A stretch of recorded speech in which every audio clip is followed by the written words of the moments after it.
നമസ്കാരം, പുതിയ വ്ളോഗിലേക്ക് സ്വാഗതം. ഇന്നിപ്പോൾ ടെമ്പറേച്ചർ 13 ഡിഗ്രി, ഇന്ന് 20 ഡിഗ്രി വരെ കയറാൻ എല്ലാ സാധ്യതകളും ഉണ്ട്. അതുകൊണ്ട് തന്നെ നമ്മൾ ജാക്കറ്റ് ഒന്നും എടുത്തില്ല, ഒരു ഹൂഡി അങ്ങോട്ട് എടുത്തിട്ടു. ഇന്ന് ക്ലാസ് ഒന്നാമത്തെ കഴിഞ്ഞിട്ട് നമ്മൾ പഠിക്കാൻ അങ്ങോട്ട് കയറും. അതായത് അവിടെ തന്നെ ലൈബ്രറിയിലോ എവിടെയെങ്കിലും. കാരണം നാളെ പരീക്ഷയാണ്, മുഖ്യമായി പഠിച്ചേ പറ്റുമല്ലോ. എൻ്റെ പെടും. ഇപ്പോൾ ആദ്യത്തെ ക്ലാസ്സിന് ഓൾറെഡി ഞാൻ വൈകി, അതുകൊണ്ടാണ് പയ്യേ പോകുന്നത്. കാരണം ഫുഡ് കഴിക്കുന്നത് പൊതുവെ കാലത്ത് കഴിക്കാറില്ലേ, ഒരു ആദ്യത്തെ ക്ലാസ് കഴിഞ്ഞ് വരുമ്പോഴാണ് കഴിക്കാറുള്ളത്. ഇന്ന് കഴിച്ചൊക്കെ ഇറങ്ങിയപ്പോൾ സമയം വൈകി. 10 മിനിറ്റ് ക്ലാസ് തുടങ്ങും. എനിക്ക് ഇവിടുന്ന് യൂണിവേഴ്സിറ്റിയിലേക്ക് യാത്ര 14 മിനിറ്റ്. അപ്പം എങ്ങനെയൊക്കെ നോക്കിയാലും വൈകും. എന്തെങ്കിലും ആവട്ടെ, ക്ലാസ്സിൽ 15 മിനിറ്റിന് എത്തിക്കഴിഞ്ഞ് കഴിഞ്ഞാൽ, ക്ലാസ് തുടങ്ങി ഒരു 15 മിനിറ്റിനുള്ളിൽ എത്തിക്കഴിഞ്ഞ് കഴിഞ്ഞാൽ അവർ അറ്റൻഡൻസ് തരും. അതുകൊണ്ട് നമുക്ക് പോകാം, പോയിട്ട് ബാക്കി കാര്യങ്ങൾ നോക്കാം. അപ്പോൾ ഇന്നൊരു നല്ല ദിവസമാണ്. ഇനി നമ്മുടെ പരിപാടി ഹോസ്റ്റലിൽ പോക്കാണ്. ലൈബ്രറി പോവാം എന്നൊക്കെയാണ് വിചാരിച്ചത്. പക്ഷെ പോയി ഇരുന്നിട്ട് എനിക്ക് ആ ഒരു സുഖം ഇങ്ങോട്ട് കിട്ടുന്നില്ല. നമ്മൾ മുറിയിലിരുന്ന് പഠിച്ച് അത് ഒടുക്കത്തെ പഠിച്ച് പെട്ടെന്ന് സ്ഥലം മാറിയിരുന്ന് പഠിക്കുമ്പോൾ എന്തോ ഒരു സുഖക്കേട്. മുറിയിലാവുമ്പോൾ നമ്മൾ അവിടെ ഒരു ഇതുണ്ടാക്കി വെച്ചിട്ടുണ്ട്, ഒരു എൻവയോൺമെൻറ്റ് സെറ്റ് ചെയ്ത് വെച്ചിട്ടില്ലേ. അവിടെ നിന്ന് പഠിക്കുമ്പോൾ കിട്ടുന്ന ആ ഒരു ത്വര ലൈബ്രറിയിൽ ഇരുന്നിട്ട് കിട്ടുന്നില്ല. ചിലപ്പോൾ വേറെ കുറേ സ്റ്റുഡൻസ് ഉള്ളതുകൊണ്ടാവാം, ഇല്ലാത്തത് കൊണ്ടാവാം, എന്തെങ്കിലും ആവട്ടെ. നമുക്ക് കംഫർട്ട് സോണിൽ ഇരുന്ന് പഠിച്ചാൽ ഇച്ചിരി കൂടി എളുപ്പത്തിൽ കാര്യങ്ങൾ പഠിക്കാൻ പറ്റും എന്ന് പറയുന്നത് എന്തോ എവിടെയോ കേട്ടതുപോലെ ഉണ്ട്. അത് ശരിയാണെന്നാണ് എനിക്ക് പറയാനുള്ളത്. കാരണം എനിക്കങ്ങടെ ഒരു സുഖം കിട്ടണില്ല ലൈബ്രറിയിൽ ഇരുന്നിട്ട്. അപ്പോൾ നമ്മൾ സ്ഥിരം പഠിക്കുന്ന സ്ഥലത്തേക്ക് പോകുന്നു, ഇരുന്ന് ഒന്ന് സെറ്റാകുമ്പോഴേക്ക് തിരിച്ചടുത്ത ക്ലാസ്സിന് വരുന്നു. അതാണ് നമ്മുടെ അടുത്ത പരിപാടി. ഇനി കാണുന്ന മരം കാണാൻ നല്ല ഭംഗിയുണ്ട് കേട്ടോ, കുറച്ച് പൂക്കളൊക്കെ ആയിട്ട്. എനിക്ക് നല്ല രസമില്ലേ കാണാൻ. പിന്നെ ഇപ്പോൾ കഴിഞ്ഞ ക്ലാസ്സിനെ കുറിച്ച് 2 വാക്ക് പറയാനാണെങ്കിൽ പ്രത്യേകിച്ചൊന്നുമില്ലായിരുന്നു. ഇൻഫെക്ഷ്യസ് ഡിസീസിൻ്റെ ക്ലാസ് ആയിരുന്നു. അതിൽ പ്രത്യേകിച്ചൊന്നുമില്ല. ഒരു പുള്ളിക്കാരൻ വരുന്നു, കുറച്ച് കേസസിനെ കുറിച്ച് പറയുന്നു. അതിനകത്ത് കേട്ടിരിക്കാൻ ഇത്തിരി കൂടി സുഖമുണ്ടായ കേസ് എന്ന് പറയുന്നത് ഇന്നത്തെ ഗ്ലാൻഡേഴ്സിനെ കുറിച്ചിട്ടാണ്. ഇനിയിപ്പോൾ എന്തെന്ന് വേറെ പരിപാടിയില്ല. കഞ്ഞി കുടിക്കൽ കഴിഞ്ഞാൽ വരും, ഫുഡ് കഴിക്കുന്ന പരിപാടി വൈകുന്നേരം വരെ, അതായത് രാത്രി വരെ ഇല്ല. അപ്പോൾ ഇനി പോകുന്നു, പോയിട്ട് അടുത്ത കാര്യങ്ങൾ. ഇന്നലെ പറഞ്ഞെങ്കിലും ഒരു പൂർണ്ണത കിട്ടാത്തത് കൊണ്ട് ഞാൻ ഒന്നും കൂടി പറഞ്ഞേക്കാം. അതായത് ഒരു ടിപ്പിക്കൽ സ്റ്റുഡൻറ്റ് ലൈഫ് എന്ന് പറയുന്ന ഒരു സംഭവം എങ്ങനെയാണെന്ന് വെച്ച് കഴിഞ്ഞാൽ, എന്തായാലും പാർട്ട് ടൈം ജോലിക്ക് പോവും, മാസാദ്യം ശമ്പളം വരുമ്പോൾ തന്നെ ഒന്നും നോക്കാതെ പൊട്ടിക്കുന്നു, മാസാവസാനമാകുമ്പോൾ പട്ടിണിയിലേക്ക് മാറുന്നു. ഇതിൻ്റെ കൂട്ടത്തിൽ അക്കോമഡേഷൻ ചിലവുകൾ, എല്ലാ സാധനങ്ങളും കൂടി മറ്റേ സ്പൈഡർമാൻ വലയിട്ട് പിടിക്കുന്ന പോലെ പിടിച്ചു നിർത്തി ഓടിക്കുന്ന ഒരു പ്രത്യേക തരം വിഭാഗം. അതാണ് എൻ്റെ ഒരു കാഴ്ചപ്പാടിൽ വിദേശത്തേക്ക് കയറി വരുന്ന ഓരോ ഇൻ്റർനാഷണൽ സ്റ്റുഡൻസും. നാട്ടിൽ നിന്ന് കയറി വരുമ്പോഴുള്ള ചിന്താഗതി വേറെ, എത്തിക്കഴിഞ്ഞിട്ടുള്ള ചിന്താഗതി വേറെ. അതൊരു മൾട്ടിവേഴ്സ് സെറ്റപ്പാണ്. നാട്ടിൽ നിന്ന് കണ്ടാൽ മനസ്സിലാവില്ല, ഇങ്ങോട്ട് എത്തി കഴിഞ്ഞ് കഴിഞ്ഞാൽ നല്ല രീതിയിൽ അങ്ങോട്ട് മനസ്സിലാവും. അപ്പോൾ അതാണ് ഇന്നലെ എനിക്ക് പറയാനുണ്ടായത്. ഇന്നലെ ശരിയായില്ല, ഇന്ന് ശരിയായിട്ടുണ്ട്. അങ്ങനെയാണ്, ചില കാര്യങ്ങൾ നമുക്ക് വേണ്ടപ്പോൾ ശരിയാവും, ചില കാര്യങ്ങൾ നമുക്ക് വേണ്ടാത്തപ്പോൾ ശരിയാവും. ഇനി ഞാൻ തിരിച്ചു പോട്ടെ, ഒരു സുഖം.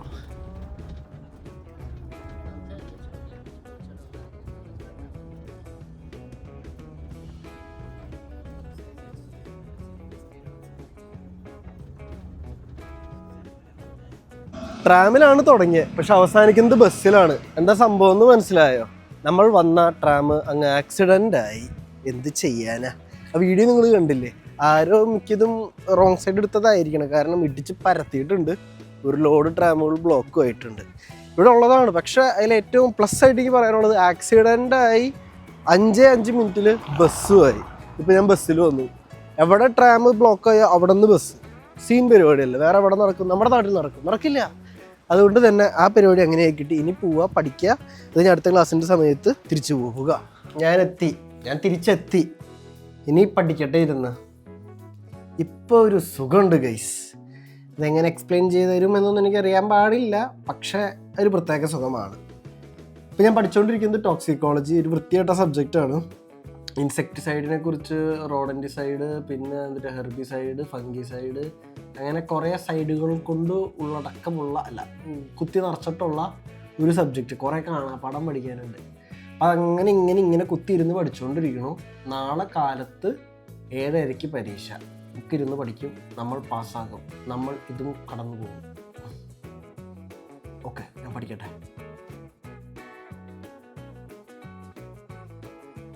അങ്ങനെ സമയം പിന്നെയും വന്നു ക്ലാസ്സിലേക്കുള്ള. അപ്പോൾ പഠനം നമ്മൾ ചെറുതായിട്ടൊന്ന് അവസാനിപ്പിച്ചിട്ട് ഇറങ്ങി. ഇനി പോകട്ടെ.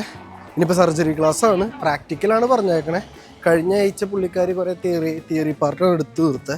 അപ്പോൾ പുള്ളിക്കാർ പറഞ്ഞ കഴിഞ്ഞ ആഴ്ചയിലത്തെയും ഈ ആഴ്ചയിലത്തെയും കൂടി ഒരുമിച്ച് ഇന്ന് നമുക്ക് പ്രാക്ടിക്കലിൽ തകർക്കാം എന്നും കൂടി കൂട്ടിച്ചേർത്തിരുന്നു.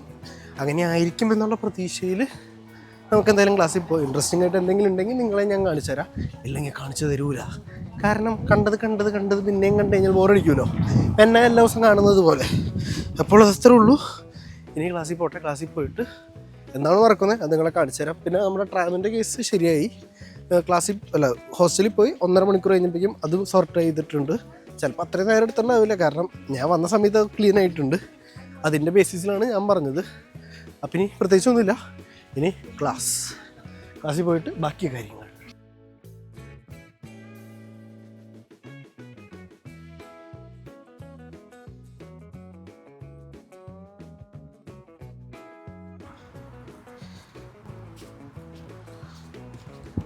ക്ലാസ് കഴിഞ്ഞിറങ്ങി.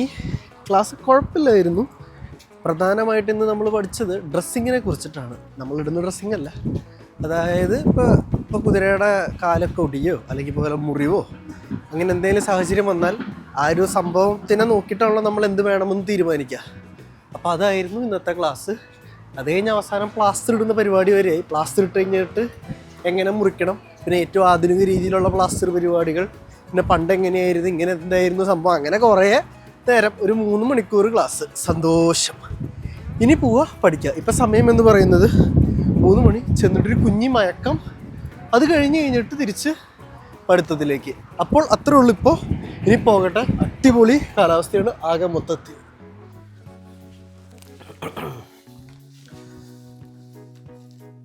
ആരെങ്കിലുമൊക്കെ നാട്ടിൽ നിന്ന് വരുമ്പോൾ നമുക്ക് എന്തെങ്കിലും കൊണ്ടുവരാൻ പറ്റിയിരുന്നുവെങ്കിൽ അതൊരു പ്രത്യേക സുഖമല്ലേ. അങ്ങനെ നാട്ടിൽ നിന്ന് എനിക്ക് പരിചയമുള്ള ഒരാൾ വന്നു. അപ്പോൾ പുള്ളി എന്നോട് ചോദിച്ചു നാട്ടിൽ നിന്ന് എന്തെങ്കിലും കൊണ്ടുവരാനുണ്ടോ എന്ന്. അപ്പം ഞാൻ ഒന്നും നോക്കിയില്ല, നേരെ പറഞ്ഞു ഉണ്ട്. എന്താണെന്നല്ലേ, ഏറ്റവും അത്യാവശ്യമുള്ള സാധനം, ഇവിടെ ഞാൻ ഏറ്റവും കൂടുതൽ സ്ട്രഗിൾ ചെയ്യുന്നതായിട്ടുള്ള ഒറ്റ സാധനമുള്ളൂ, അതായത് മരുന്ന് മേടിക്കുന്ന പരിപാടി. എൻ്റെ കയ്യിലാണെങ്കിൽ നാട്ടിൽ നിന്ന് കൊണ്ടുവന്ന മരുന്നുകൾ ഒക്കെ തീർന്നിരിക്കുക. അപ്പോൾ പുള്ളി ചോദിച്ചതും എനിക്ക് ആവശ്യമുണ്ടായതും ഒരേ സമയത്തായതുകൊണ്ട് തന്നെ ഞാൻ പറഞ്ഞു വേണം, മരുന്ന് നാട്ടിൽ നിന്ന് വരുമ്പോൾ കൊണ്ടുവരൂ എന്ന് പറഞ്ഞു. ഡോക്ടറിൻ്റെ പ്രിസ്ക്രിപ്ഷൻ കൂടി കയറ്റി വെച്ചാൽ പരിപാടി സിമ്പിളാണല്ലോ. അപ്പോൾ സാധനം അങ്ങനെ പാക്ക് ചെയ്തു, ഇങ്ങോട്ട് എത്തി. ഇത് അൺപാക്ക് ചെയ്ത് കാണിച്ചു തരാം എന്തൊക്കെയുണ്ട് എന്നുള്ളത്.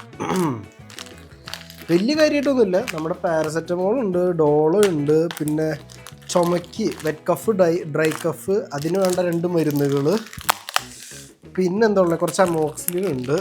അയ്യോ, ഇത് ചുമയുടെ മരുന്ന്.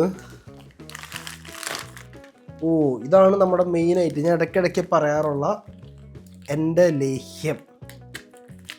അത് ഞാൻ എൻ്റെ ഒരു യൂസർ എക്സ്പീരിയൻസ് ആട്ടോ പറയണേ. 22 വർഷത്തെ യൂസർ എക്സ്പീരിയൻസ് വെച്ചിട്ടാണ് ഞാൻ പറയണേ. സാധനം പവർഫുൾ സാധനം. ഇങ്ങനെ ഇരിക്കും ആശ. കണ്ടല്ലോ, നാട്ടിൽ നിങ്ങളുടെ അവിടെയൊക്കെ മെഡിക്കൽ ഷോപ്പിൽ മേടിക്കാൻ കിട്ടുമെന്നുണ്ടെങ്കിൽ മേടിച്ചോ. ഇതിൻ്റെ ഒരു ഇച്ചിരി കഴിച്ചു കഴിഞ്ഞാൽ നിങ്ങൾക്ക് എന്ത് അസുഖം ഉണ്ടെങ്കിലും ഒരു സുഖവും കിട്ടും, ഭാഗ്യമുണ്ടെങ്കിൽ അസുഖം മാറിയും കിട്ടും. ഇതിൻ്റെ പേര് കണ്ടംകുളത്തീസ് ഏല പ്ലസ് ലേഹ്യം കേട്ടോ. അപ്പോൾ ഇത് ആണ് ഞാൻ കഴിച്ചുകൊണ്ടിരിക്കുന്നത്. പക്ഷേ എൻ്റെ ഉള്ളതിൽ ഇങ്ങനത്തെ സംഭവമൊന്നും ഇല്ലായിരുന്നു. ഞാനൊരു ഒറിജിനൽ കടയിൽ നിന്ന് മേടിക്കുന്ന പെട്ടി എങ്ങനെയാണെന്ന് നിങ്ങളെ കാണിച്ചു തരാം എന്ന് വെച്ചുകൂടി കൊണ്ടുവന്നുള്ളൂ. അപ്പോൾ ഇതൊക്കെയാണ് നമുക്ക് കിട്ടിയേക്കുന്ന സാധനങ്ങൾ, മരുന്നുകൾ ബേസിക്കലി മൊത്തത്തിൽ.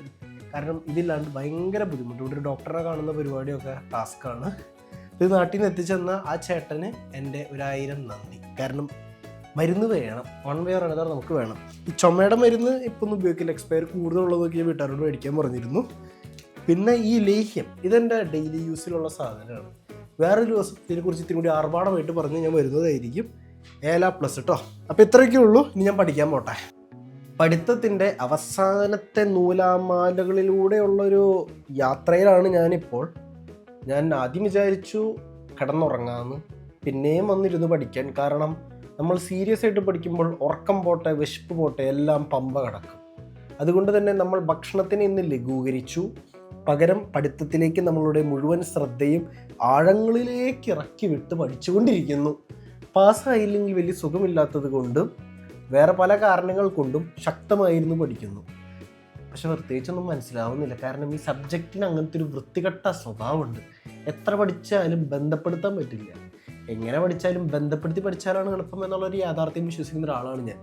ഇത് 1 റൗണ്ട് നോക്കി, 2 റൗണ്ട് നോക്കി, 3 റൗണ്ട് നോക്കി, 1 റൗണ്ട് എഴുതി, ഇത്രയും റൗണ്ട് നോക്കിയിട്ടും ഈ സാധനം അങ്ങോട്ട് ബന്ധപ്പെടുന്നില്ല. ഇതിനകത്ത് 1 റൗണ്ട് ഏറ്റവും ലാസ്റ്റ് റൗണ്ട് എഴുതിക്കൊണ്ടിരിക്കണു.